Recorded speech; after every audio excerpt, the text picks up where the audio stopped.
कराची में बारिशों के बाद सड़कों की टूट फूट ने शहरियों को मुश्किल में डाल दिया है। कार और मोटरसाइकिल सवार हों या पैदल चलने वाले, सभी हुकूमत और बल्दियाती इदारों को दुहाइयाँ दे रहे हैं। बड़े बड़े गड्ढे हादसात का बाइस बन रहे हैं। गलियों में बारिश का पानी सीवरेज के पानी के साथ मिलकर ताफुन फैला रहा है। मसाजिद के बाहर पानी जमा होने से नमाजियों समेत राहगीरों को शदीद परेशानी का सामना है। बरसात के पानी की बरवक्त निकासी ना होने से बदबूदार पानी घरों में दाखिल हो रहा है, जिससे शहरी खारिज समेत दीगर बीमारियों में मुब्तला हैं। बिजली के खंभे पानी में डूबने से करंट फैला, जिससे मुतादिद कीमती जानें ज़ाया और सैकड़ों ज़ख्मी हो गए। परेशान हाल शहरियों का कहना है कि शहर में बारिश के बाद तबाही के मनाजिर जाबजा नज़र आ रहे हैं। आखिर इस तरह के मसाइल का मुस्तकिल और देरपा हल कब निकलेगा? कुरंगी का इलाका शरीफाबाद ईदगाह ग्राउंड भी गंदगी और गलाजत का ढेर बन चुका। वहाँ के मकीन क्या कहते हैं, आइए जानते हैं। मैं हूँ रियाज दश्ती, चैनल ए टीवी के साथ, Mehran town, Korangi industrial area, Jama Masjid Umar बिन खिताब ईदगाह ग्राउंड के पास, जो कि बारिश का पानी और सीवरेज के पानी से लोगों को बहुत परेशानी है। आइए जानते हैं। सबसे पहले तो मैं आप हजरात का शुक्रिया अदा करता हूं और आपके चैनल का कि आपने अपने कीमती वक्त से निकाल कर एक पसमानदा इलाके में आए हैं और यहाँ के मसाइल को उजागर करने के लिए हमें एक प्लेटफार्म मुहैया किया है। नंबर एक, सबसे पहले बुनियादी बात यह है कि ये हमारे इलाके की मरकज़ी जामिया मस्जिद है और ये वो रास्ता है जो शरीफाबाद और मेहरान टाउन को मिलाने वाला रास्ता है। इसमें गटर उबले हुए हैं।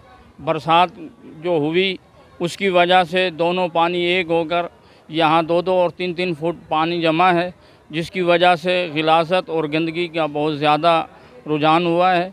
और छोटे छोटे बच्चे सिपारा पढ़ने के लिए आते हैं। आगे जाकर 2-3 स्कूल भी हैं, यहाँ से बच्चों का स्कूल के लिए भी गुज़र होता है। नमाजी हजरात भी आता है और हमारी माएँ बहनें यहाँ से काम काज के लिए सुबह और शाम में गुज़रती हैं, तो उनको बहुत जो है ना परेशानी होती है।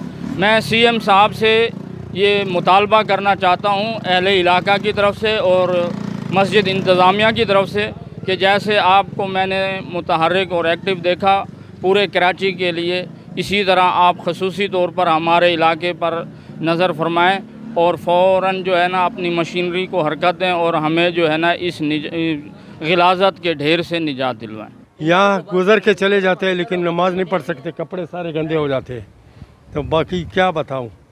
और एक तो बिजली का बहुत बेबहाल लोड शेडिंग है, 4-5 घंटे।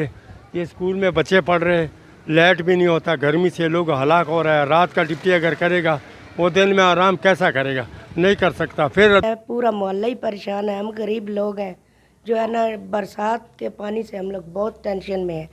गरीब बंदे हैं, जो है ना हमारी तो रातों की नींद भी उड़ गई है। आप मेहरबानी करें प्लीज़, आप वोट लेने तो आ जाते हो, हम गरीबों का काम भी किया करो ना आप। मैं वज़ीर आला सिंध से भी रिक्वेस्ट करता हूँ और इधर का डिस्ट्रिक्ट कुरंगी का जो कमिश्नर है उससे भी रिक्वेस्ट करता हूँ। ये सारा जो है ना गटर उबले हुए हैं, फिर बारिश आई है, बारिश के बाद सारा पानी पानी है। हम साथ रहते हैं, मकान हैं, इतनी मच्छर हैं, इतनी मक्खियाँ है, बदबू हैं, बच्चे बीमार हैं, हम खुद बीमार हैं, परेशान हैं।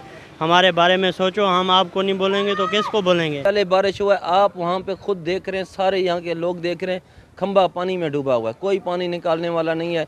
यहाँ से ये सामने हिलाल पब्लिक स्कूल है जहाँ कम से कम 300 से 400 बच्चे पढ़ते हैं। तामीर मिल्लत स्कूल है, वहाँ पे 200-250 बच्चे पढ़ते हैं, KG 1 से लेकर मैट्रिक तक इसी पानी से गुजर के जाते हैं ये सारे मासूम बच्चे। और इस खंबे में करंट आ जाता है, मीटर सारे खंभों पे लगे हुए हैं। हमने के इलेक्ट्रिक को हमने हर जगह पे एप्लीकेशन दिए, लेकिन आज तक यहाँ पे कोई नहीं आया।